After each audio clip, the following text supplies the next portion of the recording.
3 अगस्त 2014 की सुबह को गीता सोलंकी के घर एक लड़का दस्तक देता है और कहता है कि गीता के गांव से कोई उन्हें ढूंढ रहा है। आप लोग मुझे ढूंढ रहे थे? वो गीता? दरअसल ये डाकुओं द्वारा बिछाया गया एक जाल होता है और गीता का जहांगीर लाला गिरोह के हाथों अपहरण हो जाता है। उसका पति रमेश, जो सुबह सुबह अपनी साड़ियां बेचने फेरी पर गया होता है, उसे इस घटना के बारे में उसका पड़ोसी मूलजी बताता है। अब शुरू होती है गीता पर बरसाई गई यातनाओं और जिल्लत की गाथा। कौन हो तुम लोग? थोड़ा रो, थोड़ा चीख, थोड़ा चिल्ला।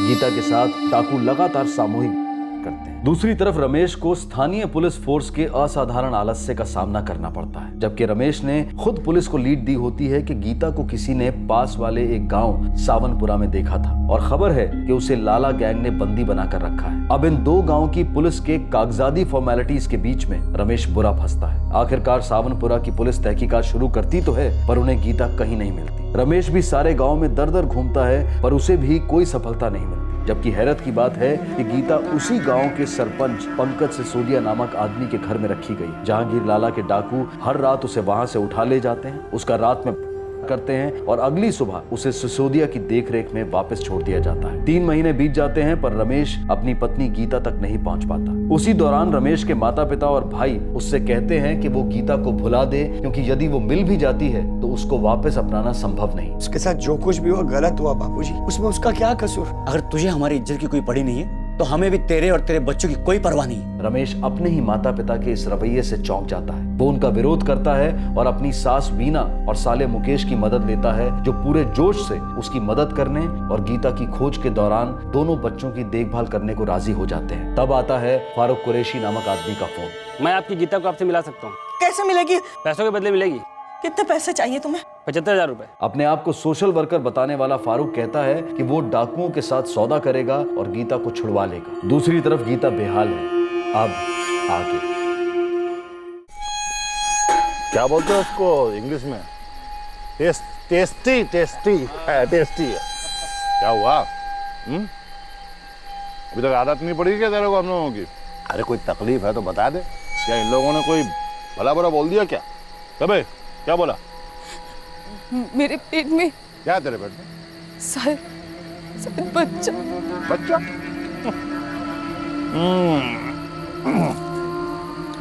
अब तो दया करो, पैर पड़ती हूँ।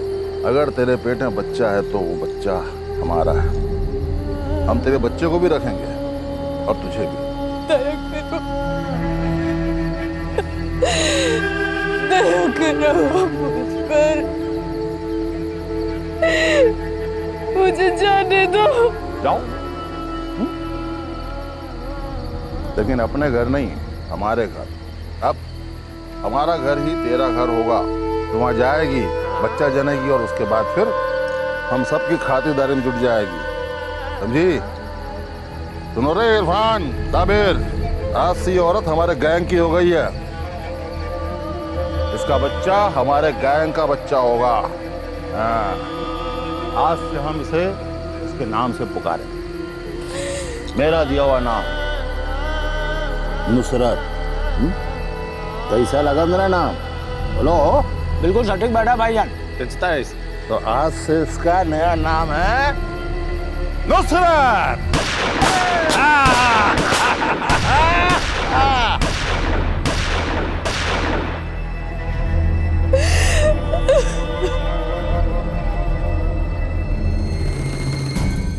भीरू गांव के चौक पर 11 बजे पहुंच जाना।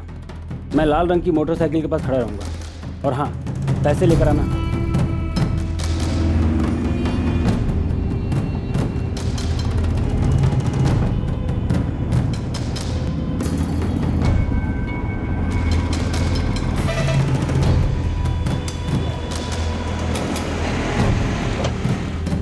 हम जाएंगे रमेश कुमार। मैं ना पहले आगे जाके उसको पैसे देती हूँ। तुम सामने मत आना, एक तरफ खड़े रह के सब मोबाइल में उतार देना।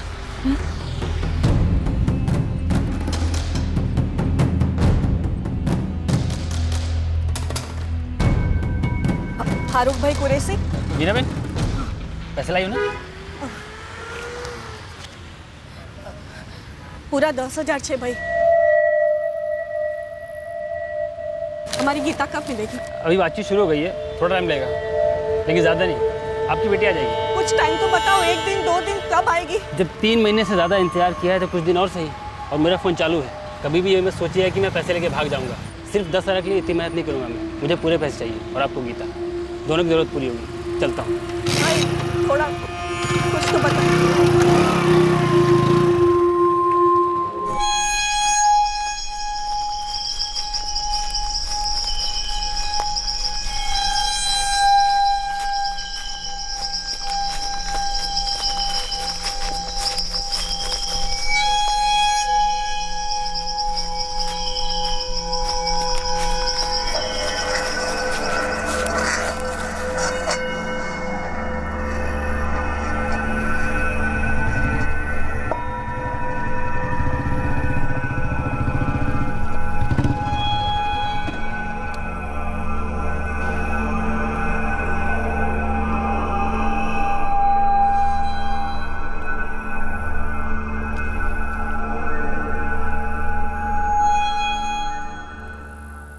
हिम्मत तो देखो इसकी। कहता है नुसरत आज से तेरी जिम्मेदारी है मुमताज। भाभी जान, अब ऐसी हालत में जहांगीर भाई उस खातून को कहाँ कहाँ लेकर घूमेंगे अपने साथ? जानू में जाए मेरी बला से। गहरी गहरी औरत उठा लाते, मजे मारते, इनका पेट भरा है उसका पेट भरा, पटक देते मेरे माथे। आप भी जानती हैं, हम भी जानते हैं कि जहांगीर भाई एक बार जो फैसला कर लेते हैं तो कर लेते हैं।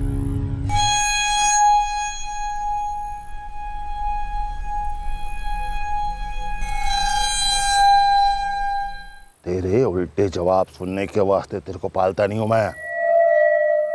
अपनी जान जोखिम में डालूं मैं, जंगल में शिकार करूं मैं और सवाल जवाब करे तू। ठोसता हूं ना तेरे मुंह में पैसा। कोई शिकार नहीं हूं, बीबी हूं तुम्हारी बीबी। तूने सोच कैसे लिया कि तुम्हारे गिरोह की रखेल की देखभाल करूंगी मैं? पेट में बच्चा है उसके। किसका है? तुम में से किसी का? ज्यादा सवाल जवाब नहीं, जो मैं बोल रहा हूँ ना उसको ध्यान से सुन। तू उस तंबू के बाजू में एक और तंबू लगाएगी, नुसरत उसी में रहेगी। तू उसका ढंग से ध्यान रखेगी, उसे खिलाएगी पिलाएगी, उसका बच्चा जनवाएगी। और ज्यादा बकवास की ना तो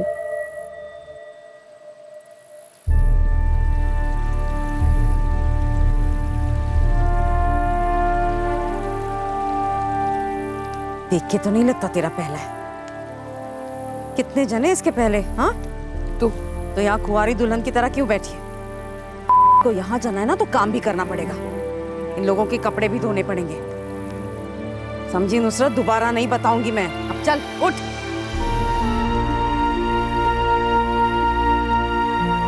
चल।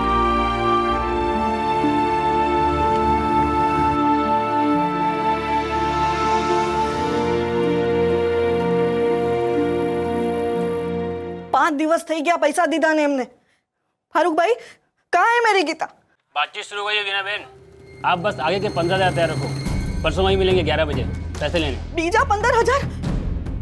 फारूक भाई अभी तक तुमने कोई गीता की खबर तक नहीं दी है हमको, और तुमने कहा था ना जल्दी आएगी गीता। जल्दी का मतलब अभी तो नहीं होता ना वीना बहन। अब मैं किसी सब्जी वाले या किसी किराने वाले से तकादा नहीं कर रहा हूँ, ये डाकू है वो लोग। और एक बात आपको बता रहा हूँ, गीता पहली औरत होगी जो लाला गैंग से जिंदा वापस आएगी, वरना आज तक ऐसा हुआ नहीं है। फारूक भाई तुम कुछ भी करो, बात करो उनसे, कुछ भी करो, मेरी गीता को वापस ले आओ। आप पैसे ले आओ बस, ठीक है? अरे मूर्ख बना रहा है आदमी हमको, मूर्ख। माँ लगता तो मुझे भी ऐसा ही है। पर हम क्या कर सकते हैं? और हैं पुलिस तो कुछ करती नहीं है, ये एक ही आदमी है जिस पर हम कुछ भरोसा कर सकते। और 15,000 का बंदोबस्त करता हूँ, लेकिन बाकी एक भी पैसा नहीं दूंगा। बाकी के 50,000 रुपए देंगे, लेकिन मेरी गीता के वापस आने के बाद। मने खराब समझो हो तो खराब समझो, पर मैं कह देता हूँ, गीता के लौट के आने के बाद हमें बड़ी कीमत चुकानी पड़ेगी, जो 15-20 हजार से बहुत ज्यादा होगी।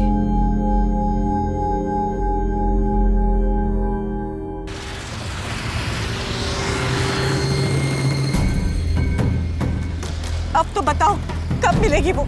समझो बहुत जल्दी बंद करो भाई। तुम्हें कौन से कब आएगी? तारीख बताओ। क्यों?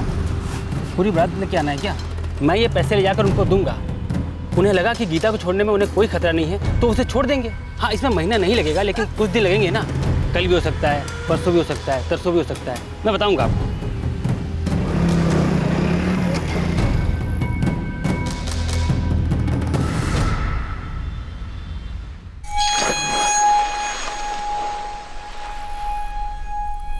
नुसरत, ओ नुसरत, नुसरत,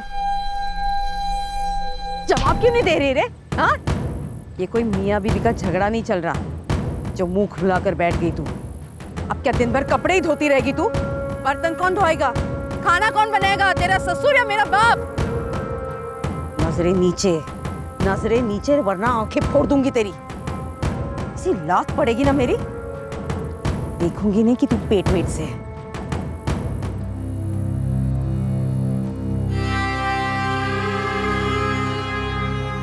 जल्दी हाथ चला।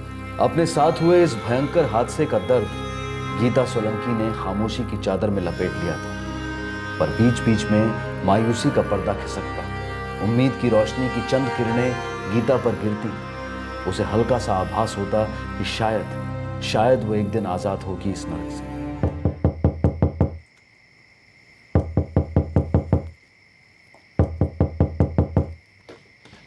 रमेश भाई। तो अच्छा सुन भाई। लाला, जहांगीर लाला, भंडारी के लड़के का सगाई है तो उसका गिरोह और जहांगीर लाला आवे छे। मेरी गीता भी थी उनके साथ। वो तो मेरे को पता नहीं भाई। तुमने जहांगीर लाला को देखा? एक बार देखा है बस। तो चलो मेरे साथ। अरे पर हाँ, हाथ जोड़ो तुम्हारा, हाथ जोड़ो, पग पड़ो तुम्हारा, मुझे दूर से इशारा कर देना बस। हाँ भाई। फिर बाद में भाग जाना बस। ठीक है, हेलो।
गुलाबी रंग नो साफो पहनो है ना, उससे बात कर रहा है वो जहांगीर लाला है।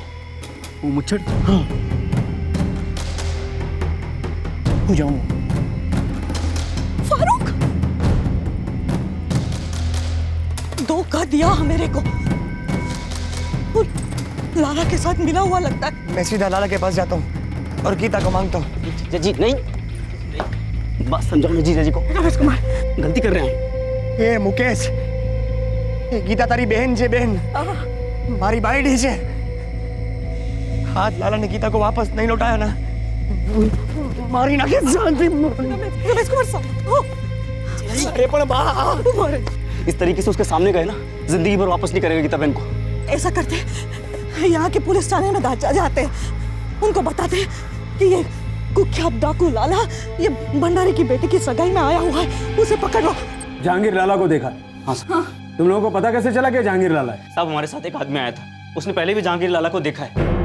और वो जहांगीर लाला के साथ फारूक कुरैशी भी था। हाँ, वो बात कर रहा था उससे, उसी ने पैसे लिए हमारी बेटी लौटाने के लिए। तो अब आप लोग दलालों की मदद लोगे? हाँ, तो आप लोग तो हमारी मदद करते हो नहीं, तो हम लोग तो सामने जो आएगा उसकी मदद लेंगे ना साहब। जाएंगे कहाँ हम लोग अंधेरे में हाथ पैर मार रहे हैं साहब। इतने सारे पुलिस वाले, लेकिन मेरी बाइडी को वापस ला नहीं सकते। आवाज नीचे। अरे आप क्या बोलो साहब, मेरे हाथ छोड़ो, मैं चमड़ी निकाल दूं। आप चलो मेरे साथ साहब, भगवान के लिए आप चलो। अरे चलते नहीं आप साहब, चलो मेरी बाइडी।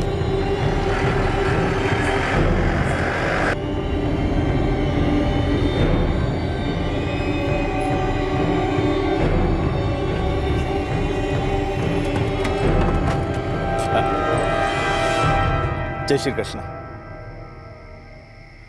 शो अच्छा इंस्पेक्टर साहब, मेरी बेटी की सगाई में आप ऐसे? खबर पड़ी है कि डाकू जहांगीर लाला यहाँ पे था। कौन अफवाह फैलावे छाबदी? ऐसी वाहियात बात आपको किसने बताई? इंस्पेक्टर साहब, हम सबने अपनी आंखों से देखा था। आ लोग फरियाद करी है। लेकिन ये लोग है कौन?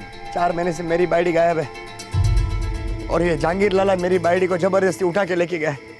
आज तक मेरी बाइडी वापस नहीं मिली मुझे। और वो जहांगीर लाला इधर ही था इनके साथ, और वो उसका दूसरा आदमी फारूक भी था। फारूक इधर। साहब वो दोनों भी यही थे, इनके साथ ही थे। और शायद टोली के बाकी के लोग भी होंगे यहाँ। पता नहीं ये डाकू लोग ये आदमी की बेटी की सगाई में क्या कर रहे थे। ओ बहन, मोड़ू संभाली ने बात करो। तुम्हें अपनी बिरादरी के सबसे इज्जतदार आदमी के आंगन में खड़ी हो आप। इंस्पेक्टर साहब, आप भी किन लोगों की बातों में आ गए? मेरी ही बेटी की सगाई पे मेरे घर की तलाशी लेने आ गए। देखो, किसी डाकू के साथ मेरा कोई लेना देना नहीं है। झूठ बोल रहे हैं ये सब। भंडारी जी माफ कर जो। दरअसल बात यह है कि पिछले 4 महीनों से लोगों ने दिमाग की दही करके रखा है। इनको लगता है हमारे पास दूसरा कोई काम ही नहीं है। हाँ, तो काम है क्या आपके पास? ना आपके पास काम है क्या? एक आदमी की बाइडी 4 महीने से कोई उठा के लेके गया है, ना डाकू को पकड़ा, ना मेरी बाइडी को वापस लाए। तो फिर आपके होने का काम क्या है? मेरे घर में आके ऐसा बूम बराड़ा नहीं करने का। इधर करो बूम बराड़ा, बोलो ना। हम सब सच बोलते हैं साहब। वो फारूक इधर ही था और जहांगीर लाला भी इधर ही था इनके साथ। जहांगीर लाला यहाँ नहीं आया था इंस्पेक्टर साहब। इधर आया था। तेरे को जहांगीर लाला को पकड़ना है ना, तो जा जंगल में घुस जा, भिड़ जा उसे। ए नत्थू, बबलू, इधर आओ, बाहर निकालो इन लोगों को। इस घर से नहीं, पूरे गांव से बाहर निकालो। भंडारी जी उसकी जरूरत नहीं है। मैं माफी मांगता हूँ उनकी तरफ से भी और अपनी तरफ से भी कि आपकी बेटी की सगाई में आके आपको परेशान किया। चले उपाड़ो इन्हें। इधर। अरे यार चल चल चला।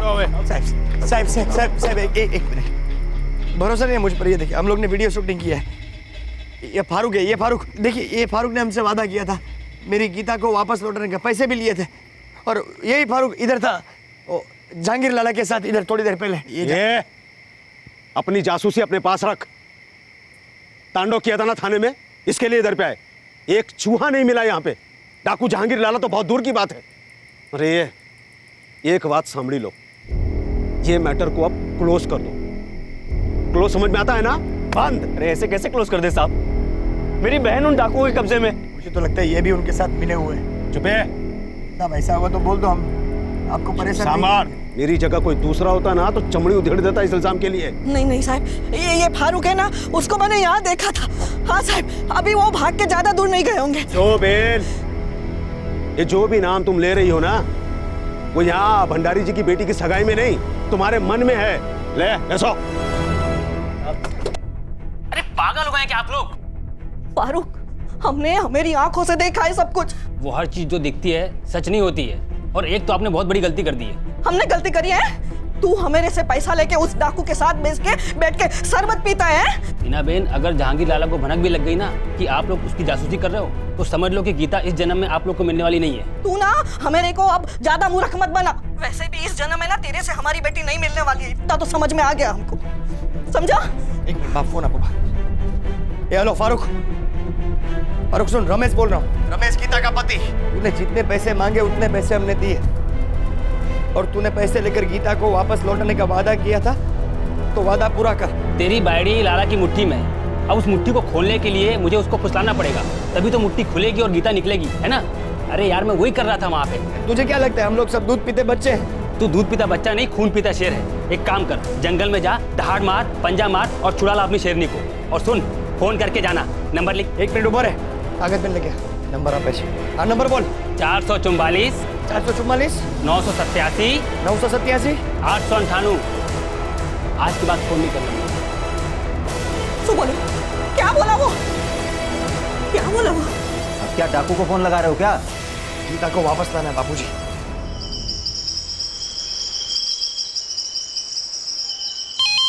मां ने इस बहत किसका फोन है? साला जानो निकल गया हाथ से। कोई अनजाना नंबर है भाईजान। साले कुतरे की तो खैर नहीं। कौन है बे?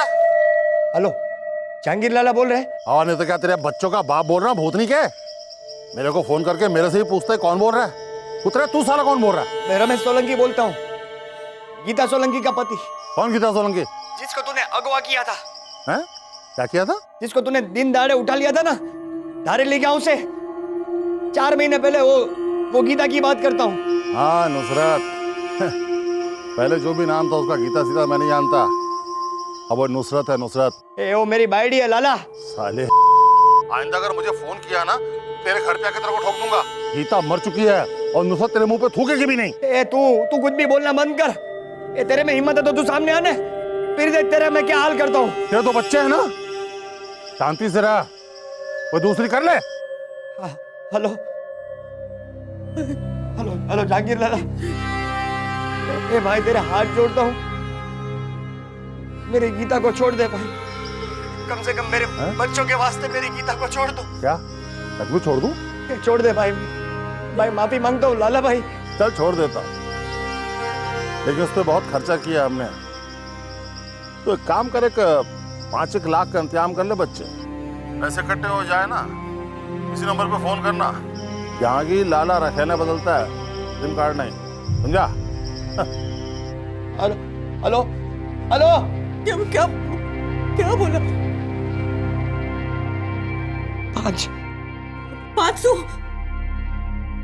5 लाख मांगे छे। 5 लाख ओके जी जी, सब कुछ बेच भी देंगे तब भी 5 लाख इकट्ठे नहीं कर पाएंगे। और अगर किसी तरह इकट्ठे कर भी लिए ना, उसको दे भी दिए, तब भी वो गीता को वापस करने वाला नहीं है, ये लिख के ले लो हमसे। ऐसा क्यों बोल रहे हैं बापूजी आप? अरे पर 5 लाख आएंगे कहाँ से? अभी जहांगीर लाला को 1 रुपया नहीं दूंगा, देखना। अब कुछ भी हो, पुलिस को जहांगीर लाला को पकड़ना ही पड़ेगा। बस हो गया, बहुत हो गया।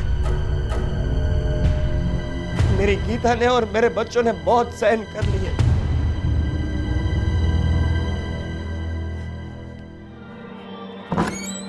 रमेश पुलिस के दरवाजे पर दस्तक देता रहा, ताकि कोई तो एक्शन लिया जाए और गीता को लाला के चंगुल से निकाला जाए।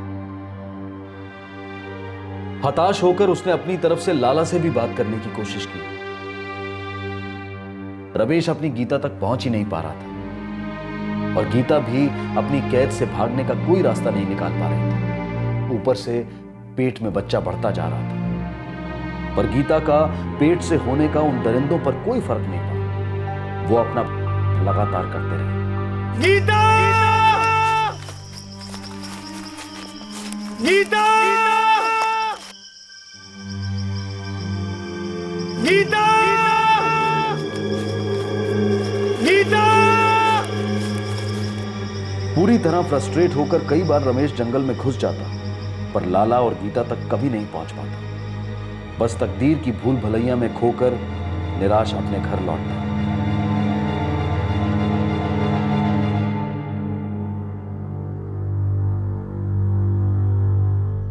आखिरकार बहुत ही देर से पर दुरुस्त रमेश को एक एनजीओ का पता चला, जिन्हें उसकी दशा से सहानुभूति थी।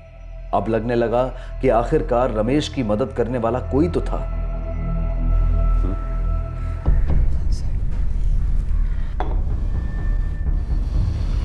7 महीने हो गए। हाँ साहब। देखो रमेश, इतना बता देता हूं कि तुम्हारी पत्नी गीता पहली औरत नहीं जिसे ये डाकू उठा ले गए। हमारी बहुत सारी औरतें शिकार हुई हैं इन लोगों का। उसमें से कोई वापस आई है? ज़्यादातर औरतों को डाकुओं ने इस्तेमाल करने के बाद मार डाला, और जो भी वहाँ से भाग पाई और लौट के आई, उन्हें गांव वालों के तानों और बहिष्कार ने जीते जी मार डाला। कई बार तो घर वाले ने ही दरवाजे नहीं खोले। हम लोग के साथ ऐसा कुछ हुआ तो हम लोग तो गांव छोड़ देंगे, शहर चले जाएंगे। मेरी गीता के लिए मैं कुछ भी करूंगा साहब। और ये जो कुछ भी हो उसमें मेरी गीता का कोई दोष नहीं है। अरे दोष पीड़ित का कैसे हो सकता है? दोष तो डर का है, जो पब्लिक को नपुंसक बनाती है। दोष है आलस्य और लालच का, जो पुलिस को अपना फर्ज भुला देती है। मनोहर भाई, पुलिस की तो बात ही मत करना। हैरान करने का जब ने इतना दौड़ाया, इतना सताया। मुझे भी कोई खास उम्मीद नहीं उनसे, लेकिन हम उनके पास जाएंगे और दोबारा अपनी तरफ से पूरी कोशिश करेंगे रमेश।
गीता ने इस कैद से आजाद होने की 3 नाकाम कोशिशें की थी। वो पकड़ी गई थी और उसे जान की धमकी भी दी गई थी।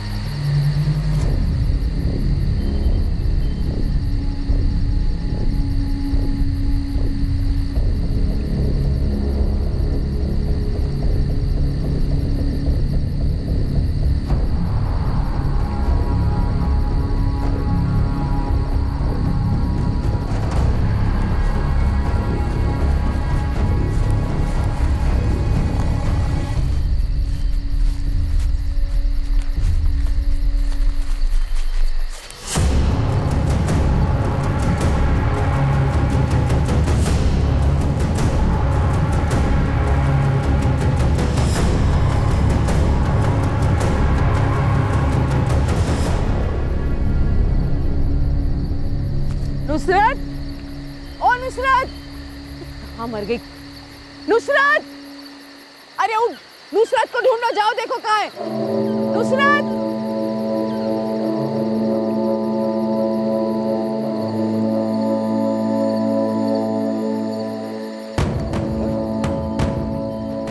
अरे क्या हुआ? नुसरत तो तेरे साथ सो रही थी ना? अब नहीं है वहाँ। अबे तुम दोनों मोटरसाइकिल लेकर सड़क की तरफ जाओ, वो बहुत ज्यादा दूर नहीं गई होगी। और सुनो तुम, अन्ना पीछे जाके देखो, उसकी हालत ऐसी नहीं कि बहुत दूर तक जा सके। जा जल्दी। खा करके सो रही थी जो पता नहीं चला? तुम लोग क्या खा के सोए थे? तुम लोग के नाक के नीचे से फरार हुई है नुसरत, तुम्हारी नुसरत जान।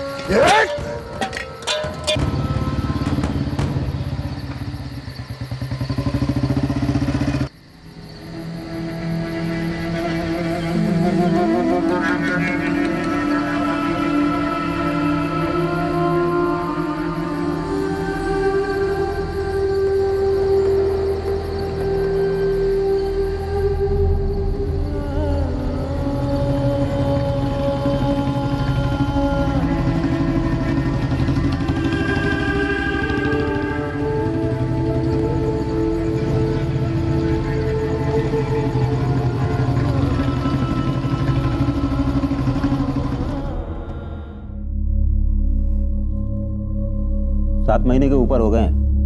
पता है बापूजी, 7 महीने हो गए, पता है। हाँ तो अब कहाँ से मिलेगी? ढूंढने से भगवान भी मिलते हैं बापूजी। और अब तो मनोहर भाई भी है ना हमारी मदद करने के लिए।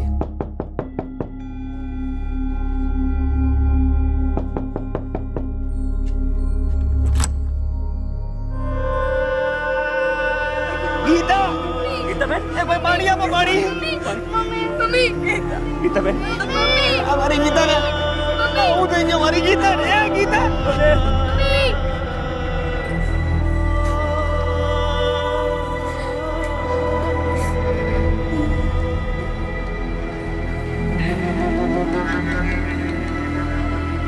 गीता ने अपने परिवार वालों को अपने अंदर के हर जख्म की दास्तां बयां की और उसके अंदर पल रही विडंबना भी किसी से चूकी नहीं थी।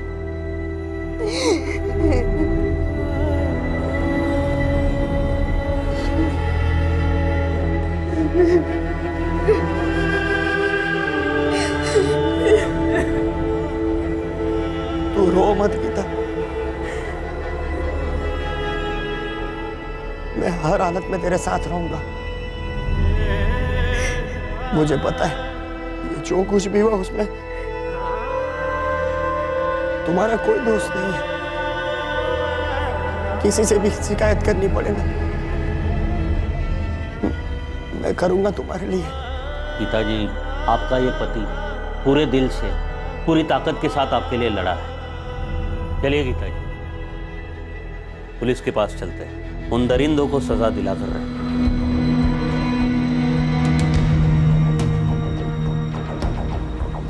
ये है मेरी बड़ी गीता, जिसे 7 महीने तक पुलिस वाले छुड़ा नहीं पाए। जहांगीर लाला की गैंग से मेरी पत्नी खुद बच के भाग के आई। ये उस सारे गिरोह को पहचानती है। उस गैंग के सभी मददगारों की भी इसे खबर है। आप अभी के अभी इसकी शिकायत दर्ज कीजिए। एक टीम भेजकर जहांगीर लाला और उसकी गैंग को घसीट लीजिए। इंस्पेक्टर, अब तो आपके पास कोई बहाने नहीं।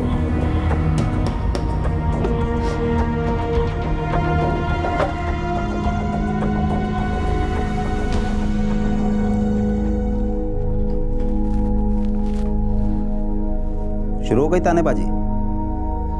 कुतरे भूखते रहते हैं बापूजी, हमको फर्क नहीं पड़ना चाहिए। फर्क तो पड़ा है, आईने में चेहरा देख जाके अपना, कितना फर्क पड़ता है।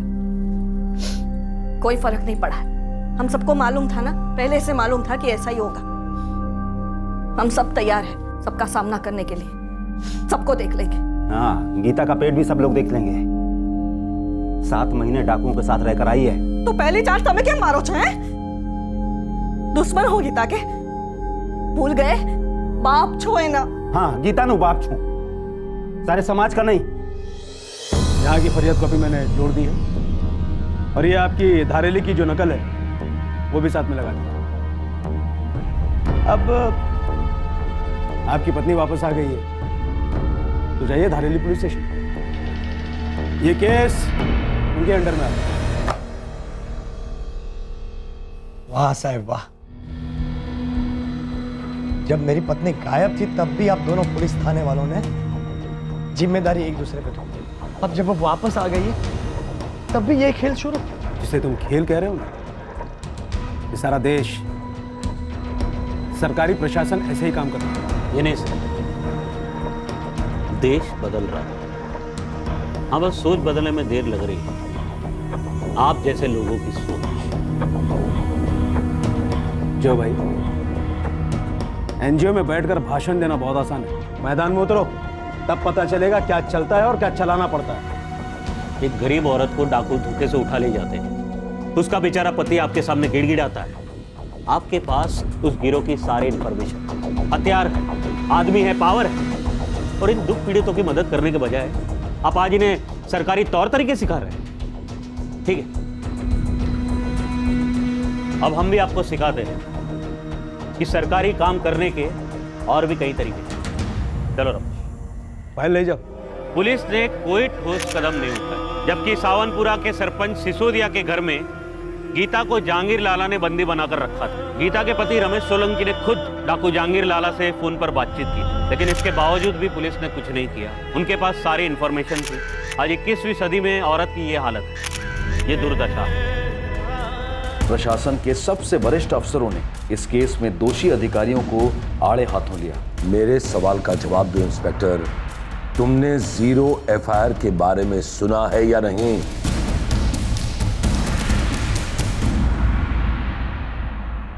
रमेश जी, आपको, गीता जी को और आपके घर वालों को जो तकलीफ सहनी पड़ी है, खासकर हमारे डिपार्टमेंट के कारण, उसके लिए मैं बहुत ही शर्मिंदा हूं। I am extremely sorry. Sir, दरअसल इनका प्रॉब्लम अपने आप में इतना सीरियस था, पर दोनों पुलिस स्टेशन के स्टेशन इंचार्जेस ने हद से ज्यादा सताया रमेश को। मिस्टर मनोहर, जो कुछ भी हुआ है उसके लिए मुझे बहुत खेद है। उन दोनों ऑफिसर्स के खिलाफ मैंने इंक्वायरी बैठा दी है। अब ये केस एक तीसरा ही ऑफिसर हैंडल करेगा जो सीधे मुझे रिपोर्ट करेगा। अब सारी कंप्लेंट्स ली जाएगी, कड़क जवाब दिया जाएगा उन्हें, कड़क। Thank you sir. મને એમનામાંથી 3 नहीं 4 લોકોનું નામ ખબર છે। उनका सरदार जहांगीर लाला, उसकी बाइडी मुमताज, उसकी धीकरी रुबीना और एक परवेज और एक इरफान था जो मुझे सिसोदिया के घर से लाता था और वहाँ छोड़ जाता था। और 2 लोग थे, मैंने उनके नाम नहीं मालूम। कोई बात, पहचान के लिए तुम्हारे सामने जब खड़े होंगे तो खुद ब खुद अपना नाम बदलेंगे। जबरदस्ती मेरा नाम बता दिया साहब। रोज मुझे नुसरत नुसरत करके पुकारते थे साहब। एक भी रात नहीं छोड़ा, ये भी नहीं देखा कि मैं पेट से हूँ। बस रोज रात को टूट पड़ते थे जानवरों की तरह। देखिए, आप रोइए मत, आपने बहुत हिम्मत और बहादुरी दिखाई, अब कमजोर मत पड़े। ये लेडी ऑफिसर मनीषा है, ये आपके साथ जाएगी। धारेली में आपका मेडिकल हो, कंप्लेंट को पूरा करने के लिए ये जरूरी है। साहब, मुझे ये बच्चा नहीं चाहिए। देखो, मेडिकल ऑफिसर से मिलो, बात करो, ये तो वही तय कर सकते हैं कि इसमें क्या करना चाहिए। वैसे तुमने जो कुछ भी कहा है वो इस कंप्लेंट में दर्ज है। इस बार तुम्हें न्याय मिलेगा।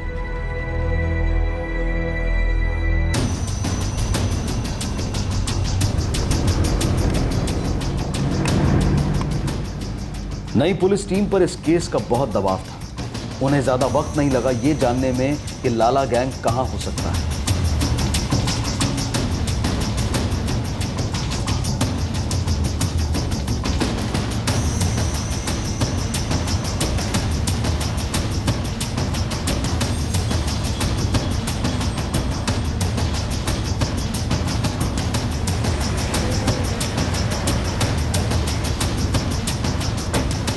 जो महीनों पहले होना चाहिए था वो अब हुआ।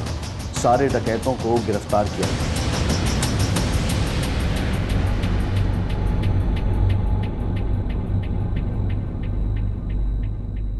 काफी गहरे घाव है उसके पूरे शरीर पर, खासकर यौन अंगों पर, लेकिन वो भर जाएंगे। डॉक्टर मेरी बायडी बोल रही थी कि उसे गर्भ गिराना है। खबर जी, लेकिन इस मामले में मैं अभी कोई भी निर्णय नहीं ले सकती, और ऐसे में अगर हम गर्भपात करते हैं तो उसकी जान को खतरा हो सकता है। आप लोग एक काम कीजिए, आप मनोहर भाई से बात कीजिए और कोर्ट में एक अपील कीजिए। किन हालातों में प्रेगनेंसी हुई है इस पे कोर्ट जरूर ध्यान देगी। आराम से, आराम से। मैंने डॉक्टर को बोल दिया है कि मुझे ये बच्चा नहीं चाहिए, मुझे गिराना है। रमेश, उसने आपसे बात की? अभी तुम्हें आराम की जरूरत है, सारी बातें बाद में होगी। इस स्टाम्प पेपर पर सब लिखा है, कोर्ट का कागज है, कोर्ट का। इससे तो किसी का बाप भी नहीं मुकर सकता। तो मुकर सकता है क्या साहब? पता नहीं मुझे इससे कितना फायदा होगा, पर हम लोग एक दलील जरूर दाखिल कर सकते कोर्ट में। जो करना है वो करेंगे मनोहर भाई। उन्होंने जबरदस्ती की है मेरी बायडी के साथ, उसी के कारण मेरी बायडी गर्भवती हुई। मुझसे वो बच्चा नहीं चाहिए। लेकिन रमेश, वक्त भी तो बहुत ज़्यादा हो गया है ना, इसलिए डॉक्टर्स की राय ज़्यादा मायने रखती है इसमें।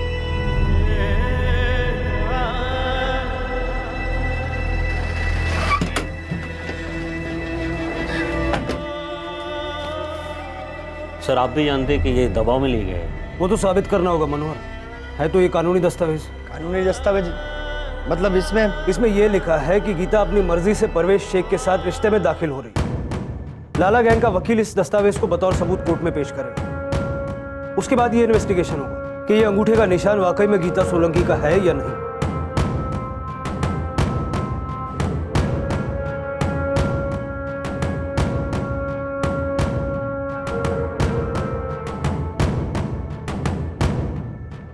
ये बात तो साफ थी कि इस दस्तावेज पर गीता का अंगूठा जबरदस्ती लगवाया गया था, लेकिन ये एक ऐसा डॉक्यूमेंट था जो कोर्ट में गीता के खिलाफ और डाकुओं के हित में जाने की ताकत रखता था। खुदा ना खास्ता अगर ऐसा होता तो गीता की कंप्लेंट का क्या होता, जिसमें उसने अपने अपहरण और सामूहिक का चार्ज लगाया था। और अब गीता के पेट में पल रहे अनचाहे गर्भ पर क्या फैसला लिया जाएगा? क्या गीता अपनी पहले जैसी जिंदगी में लौट पाएगी? उसे यातनाओं के और कितने पुल पार करने पड़ेंगे? क्या इन भयंकर 7 महीनों की यादों को वो कभी भुला पाएगी? गीता और रमेश इस बात से अनजान थे कि इन 7 महीनों के दर्द के परे एक और बहुत ही तकलीफ देने वाला समय उनका इंतजार कर रहा था। यातनाओं का भूत साया बनकर गीता को हर दिशा से घेर रहा था। वो 7 महीने पहले की एक सुबह थी जब मोहल्ले के एक बच्चे ने उसके दरवाजे पर दस्तक दी थी। तब से जो कहर सोलंकी परिवार पर टूट पड़ा था वो रुकने का नाम ही नहीं ले रहा था। क्या गीता और रमेश और गीता के घर वालों को एक सामान्य इज्जतदार जिंदगी बसर करने का मौका मिलेगा? आपसे फिर मुलाकात होगी, तब तक सतर्क रहें, सुरक्षित रहें और देखते रहें क्राइम पेट्रोल सतर्क। सबक एक को, सीख हम सबको। जय हिंद।